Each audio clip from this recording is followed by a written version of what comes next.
There are a lot of housing announcements going on in the Liberal government. Hopefully that's an election coming. What is the 29th is coming up? What Trudeau can do is walk in the snow on a leap year. That'd be pretty awesome if he did that. Let's have a listen to Freeland and what's going on here with her. Dozen big city mayors in town expressing concern about the signals that they're getting ahead of the budget. As you know, there's a bunch of long-term infrastructure programs put in place almost a decade ago that are now starting to expire. They're very concerned about that. Trudeau had promised to renew them in the fall. That didn't happen. And so they're saying with all these housing announcements, the government seems to be losing focus on the needs for basic infrastructure to support those houses, and there's no longer the long-term funds that they can tap into to plan their budget. So what is your response to those concerns? I know those are tough questions, but that face of confusion is unbelievable with her. Man, she would be really good to play poker with. The confusion, the awe, the thing. Let's see if she actually answers the question, which, yeah, you know, she most likely won't answer it. Let's have a listen. I'll say a couple things, and then I think maybe Sean wants to say a couple things too. So let me start by saying there is no federal government in Canadian history that has invested as ambitiously and as aggressively in infrastructure as our government. I love how she refers to Sean. That's what I would say. Sean Fraser, the whatever he is, a housing minister. And you know, maybe they haven't spent the money on building houses. They spent the money on red tape and permits, you know, and there's never been 1.3 million people coming to Canada per year too. So obviously it is the most money ever spent because it's the most people have been in Canada. You know what I mean? Like, what is the average housing I want to say, what is the average housing cost of people coming in to Canada?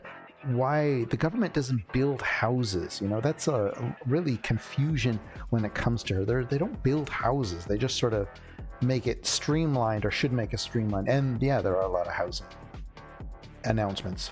Actually the centerpiece of our 2015 campaign commitment, and we have delivered on that. And I think it's really important for people to understand that that money is actually ramping up in the years ahead. Infrastructure takes a long time to build, and the money is on the books, and there's going to be more and more going forward. So in 23-24, there is $4.3 billion of federal money going into infrastructure across the country. In 24-25, it is nearly $5 billion. That is money already committed. In 25-26, it is more than $7 billion.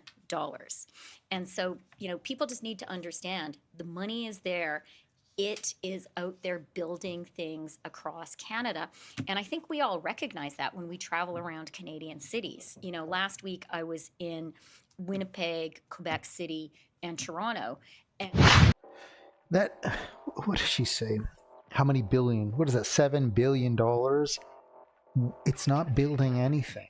It's just red tape permits. That's all it is. It makes it, she makes it sound like it's her money. It's not her money. And why is it $7 billion from now, like 2024 onward? What happened before? Like all of that. It's just printing money and printing money. That's all I see with Freeland. That's all she does. You just look around and you see infrastructure being built. That is a really good thing. Second, as Sean said, we recognize that housing is the central challenge for Canadians right now. You know, when people talk about affordability, yes, they're talking about prices at the grocery store, and Francois Philippe is doing terrific work there. Is Francois Champagne really doing a terrific job? I mean, how far does $80 go in the grocery store? And that shrinkflation, that is unbelievable. That is so bad. That it's so amazing how fast they could change the size of items, like on the fly, transparent. Like you didn't even notice that it was happening. And that That is really shocking that they can do that.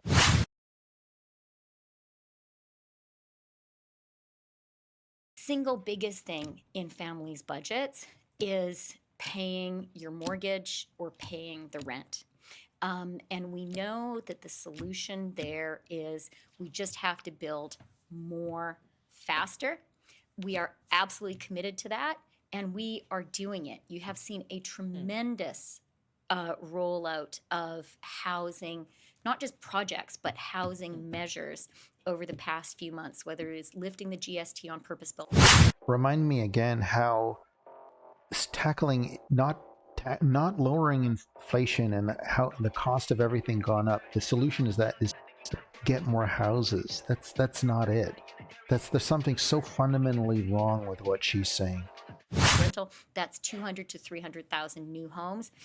Sean has been zooming around the country doing housing accelerator fund deals. I think we're at 550,000 new homes built that way. Our former rental construction financing initiative, now it's the apartment construction loan fund, that has been topped up. These names that they pick, they can pick the nuclear accelerator, starburst, fun, whatever they want to call it. And she calls that's not, I know she's on a press conference here, like calling him Sean like a few times. I mean, he does look like a kid, but anyway, that's not professional at all of her. But then again, this is the one that cuts their nails, and the picture of her in the bags at the airport. Is responsible for hundreds of thousands of homes being built. So we get that. We are working hard to do more and more on housing.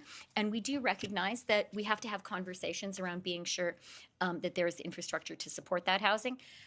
But I just want to conclude by going back to where I started, which is there is a lot of money in the pipeline right now building the infrastructure that Canada needs. And we are glad that we Well, that infrastructure is not roads. If you ask Stephen Guilbeault, it's not. And they're just spending more and more money. That's all they're doing. It's not going to fix anything.